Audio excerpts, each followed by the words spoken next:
Hello and welcome to this morning's Liverpool News Roundup here on Anfield Agenda. My name is Conor and I'm going to take you through all of the latest Liverpool news ahead of tonight's game with Real Madrid. We've got some quotes from the manager on this evening's game. We have Trent's mural being vandalised, which kind of sets the tone for this evening, doesn't it? Like we've seen him arriving back in Liverpool, putting up posts on social media saying like home and stuff like this. I know the manager and some of the players have said like he's welcome back and he hopes he gets a warm reception, but I think that's kind of setting the tone for this evening, isn't it? So we'll jump into that one. We'll have a look at that. We have some quotes from Jamie Carragher on Alexander Isak and Hugo Ekitike. He can't wrap his head around us having both of them at the club, apparently. We have some stats around Mo Salah as he missed out on the FIFA Pro World 11, which was a joke in my opinion. We've got some news around the manager getting an award and a few other bits. So please do hit the subscribe button before we get into this, hit the like button and all that, and let's jump into the news. We'll start with the manager then. So Arne Slot, speaking in the matchday programme notes, had this to say.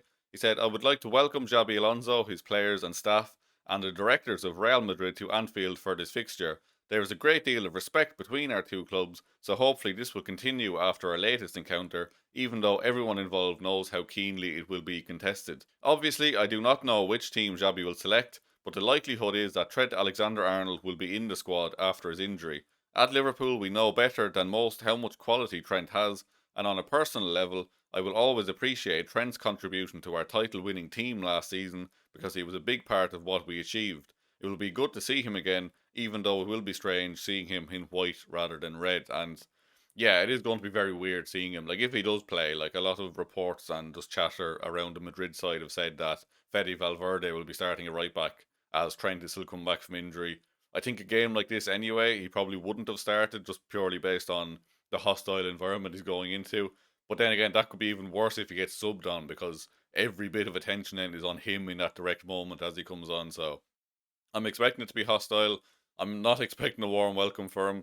Like I said at the start of the video, we did have Trent's mural being vandalised in Liverpool this morning. I'll put a picture on screen now so you can see like there's paint been thrown over it. They've wrote rat multiple times. They put he's not welcome back in Liverpool by the looks of it. Look, it's hard to know in these situations. Like you don't like to see pieces of art being vandalised, but I can understand people's frustration. It's a shame that like the artist who put it up has to see this happen and stuff. But look, people will have their say about it. People will do these things, and yeah, look, like I said, you can just expect a very hostile environment this evening, and I think that just backs it up what we all expected. That yeah, he's not very welcome back in Liverpool, is he? I also wanted to discuss Jamie Carragher's quotes around Alexander Isak and Hugo Ekitike. So he was speaking on Monday night and he had this to say. I could totally understand it's not easy, and this was always my reservation about buying two strikers for that much money who play in the same position. It's very difficult to see a Liverpool team get two strikers on the pitch. It's not easy to do that. So I understand trying to get Isak in the team, even though Ekitike was doing well. Because he's a great player, he's got to get him fit, and he's also paid a lot of money for him. My mind boggles going forward how this is going to work, but right now Ekitike has got the shirt. He's playing really well, and it will probably do Isak a little bit of good if he's out of the team to build his fitness up in training more. Speaking on X recently, or Twitter as most of us know it, he added, Liverpool of the past only signed Ekitike, not Isak. He profiles as someone who can become as good as Isak, whilst being a similar profile for half the price. Except maybe this has happened quicker than expected. Causes selection issues with two special number 9s at Slot's disposal, and look, I understand what he's trying to say. Like, if you are going to play one or the other, it is madness to have a player of Ekitike's quality not starting games and spend so much money on him. Like, he has to start most games. But we needed two strikers. Like, obviously, look, Jota passing, we had to replace him in the squad. Like, it's horrible to say replace him, but you know what I mean? In terms of numbers in the squad, we did need another striker. We lost Darwin then as well. We needed to replace him. So we did need two strikers ultimately, and we got two strikers, two very high caliber strikers. And as Arna pointed out recently, like both of these lads are used to playing 30, 35 games a season, while at Liverpool you're expected to play 50, 60, upwards of 60 even. So they'll both rotate a lot. They'll both get plenty of minutes this season. I can understand what Carragher's trying to say in terms of like one of them is too good to not be starting at all times, but with the amount of games we have and the fitness levels these lads have and the games they're used to playing and the fact that Isak is slightly injury prone as well, like I think it ultimately makes sense to have two top level strikers because then you can chop back and forth between the two. You can pick one based on the type of game that's coming up. It gives us options. So I have no regrets over it. Carragher seems to. He just, like, even in the summer, he was saying, like, he didn't understand Isak before he'd even signed. So he seems to be kind of just backing that up slightly and just kind of running with that. Not an agenda, but he kind of had that opinion and he's still sticking with it. I personally don't see an issue with having the two. I think Ekitike should be starting currently because Isak hasn't really proved his worth just yet. Obviously, he's injured as well, but like he shouldn't just walk back into the team when he is fit. Like, yes, again, like I said, we're going to rotate as well, but I think Ekitike should be the main striker for the current moment. The bigger game should be Ekitike. Get Isak up to fitness, get him embedded into the team, figure out how we're going to play with him. Even like we still haven't really figured out how to get the ball to Isak. Ekitike tends to drop a bit deeper and fulfill that kind of Bobby Firmino role more so than Isak, who likes to play off the shoulder of the defender and make runs in behind and really wants the ball to his feet rather than the dropping deep and kind of linking up play. So again, figure out how to get Isak into the team as well, and then we'll go from there. But I can't see us having two top level strikers as a bad thing in all honesty. So disagree with Carragher on that one, but please do let me know what you think in the comments below. Just wanted to say a quick congratulations as well to Arne Slot, who was awarded the Manager of the Season at the Northwest Football Awards for 2025, which is thoroughly deserved. Won us the season in his first season at the club. Absolute quality from him last season. He fully deserved to get this award. Good to see him getting some plaudits, some praise. It will undoubtedly help his confidence moving forward again. Like, he's been under a lot of criticism recently, and fairly, to be honest. But always nice to see lads being rewarded.